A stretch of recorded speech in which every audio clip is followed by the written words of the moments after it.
So is this one of your favorite game, or are you familiar with the game? But it seemed like this, Amber. I kind of talked about it a little bit in my first episode that I did, and also did an intro video on my personal YouTube channel under the same name. But essentially, Monster Hunter World was my first foray into Monster Hunter in totality, right?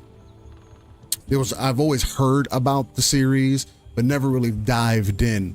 So I took a chance with World.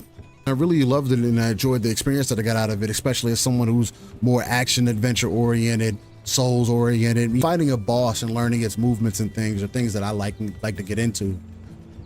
But when I beat Monster Hunter World, I did it before I beat Xeno'jiiva and everything, but I stopped playing the game before any DLC or anything else that came out.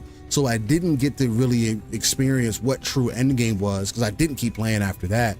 Long story short, I hadn't been back to Monster Hunter World. I played for a little bit, I want to say maybe a year ago, when last time I found some gameplay. And what ended up happening is I played for a little bit, then I ended up getting a save file, put me right in Iceborne, because I was like, I beat the base game, just put me right in Iceborne, and I'll just go from there. It didn't connect when I did it that way though. So I put it down again. Monster Hunter Wild's demo, I've kind of expressing, and maybe people get tired of me hearing it, but it's what it is. The Monster Hunter Wild's demo did something, right? It sparked that, because of it being crossplay, because of how they are taking the approach to Monster Hunter, again, taking World and then iterating on it again. You can essentially say it's like the second version of World, which it is, and combining different things. Because I also ended up playing Monster Hunter Rise, so some of the things in Monster Hunter Rise carried over in that game as well. So there's some familiarity there. But Monster Hunter Wilds, I put a few hours in and recognized, I was like, oh man, I like what this is doing. Since none of this is going to count towards my progression, I might as well wait. Why not jump back into Monster Hunter World, do a journey from World to Wilds. I plan on getting into Iceborne sometime before Christmas, possibly, depending on how long it ends up taking, or maybe right around that time. We grind it out in the snow, December, January, really get our Christmas shenanigans on, our winter shenanigans on, and then grind endgame until we get into Monster Hunter Wilds.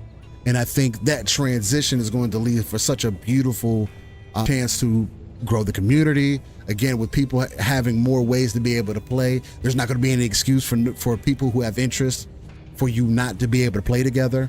It's just a lot of good things working in a favor. And not only that, but it's also going to help me with some things, consistency and things behind the scenes, making a little bit of content here and there. All the thumbnails and everything that I do for the channel, the layout and everything, is all things that I've done myself.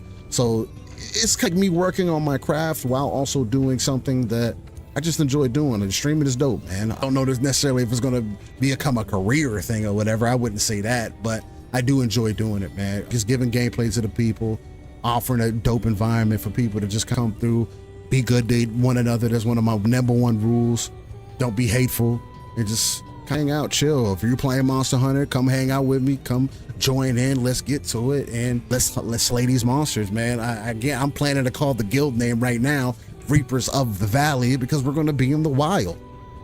So I think it's going to be a good time. So that's kind of the concept of it. Really having some fun with it. So